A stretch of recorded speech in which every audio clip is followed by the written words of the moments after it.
Hayyee ashama harka fuunni kabajamtootaaf jaalatamtoota miseensota waldaa dargaggoota caffee hojii gamtaa waliigalaatti fi akkasumas gaggeessitoonni waldaa dargaggoota caffee hojii gamtaa waliigalaa nageenyi keenya bakka jirtanitti sinaa qaqqabu jecha egaa waldaan dargaggoota caffee hojii gamtaa waliigalaa akkuma beekamu ji'a ja'aan ji'a sadiin yaa'ii isaa gaggeeffachuun isaa hin beekama. Kabajamtoonni fi jaalatamtoonni hooggansoonni yookaan gaggeessitoonni caasaa hundarraa jirtan miseensonni waldaa dargaggoota caffee hojii gamtaa waliigalaa kan taatan kooreewwan keenya martu keessaniyyuu bakka jirtanitti nageenyi keenya sinaa qaqqabu jecha warreen yaa'ii kana irratti yookaan mana marii kana irratti argamtan waamichi keenya akkuma itti aanutti isinii ibsuu yaala.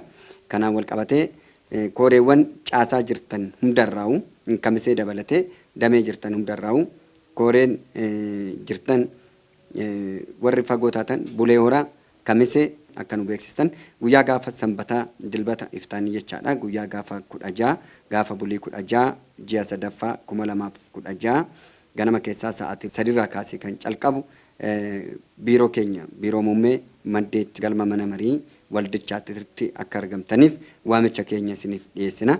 Inni kunis egaa miseensonni fi kooreewwan akka beekaniifis kan barbaachisuuf tokkoffaa miseensi hundi akka hin dhufneef iddoon isaa 10,000 hin ga'u. Kanaafuu kooreewwan bakka bu'uutummaadhaan argamuu qabu jedha.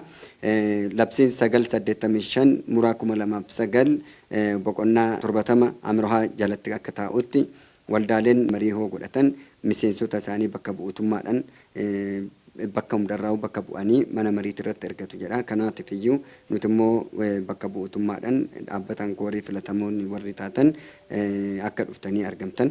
Kunis kooreewwan achi keessaa argamtan walitti qabaa ittaanaa barreessaa fi hojii to'ataa tokko nama 4 taatanii dhuftu. Taansuudhaan manaajarri iddoo hojiidhaa yookaan biiroo jirtanii immoo manaajarri jalatti kooreewwan 4 akka dhuftan waamicha isin dhiyeessina.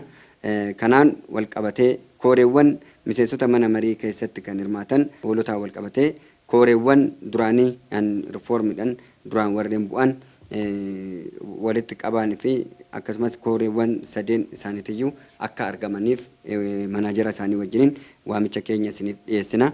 Kooreen rifoormii ta'eetu oduun ta'iniin dura kooreen dura turan sun waan deebi'aniifu kara mana mariitti irratti isaan laallata malee caalumaatti irratti kooreewwan niitumatti kan hoolotaatiin wal qabateeti.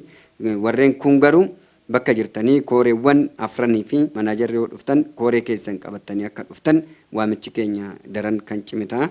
Akkasumas warreen bulee horaa fi kamisee warri jirtan nama meeqa taatanii akka dhuftan dursitanii akka nu beeksistan waamicha keenya kabajaati isiniif dhiyeessina. Kooreewwan jirtan hundi keessan guyyaa gaafa dilbataa guyyaa gaafa 16 jechaadha. Jammoo tokkotti buutanii kara biiroo muummeetitti akka dhuftaniif warreen finfinneetis akkasumas kooreewwan tanaan dura exhibition maakalii yookaan jiddugala daawwannaa keessatti warreen filatamtan hundi keessaniyyuu kooreen shanan sun akka dhuftan kabajaan isin yaamna. Waamicha waldaa waan ta'eef tokkoon keessan akka nafne kabajaanan isin gaafadha. Waamicha jaalalaati.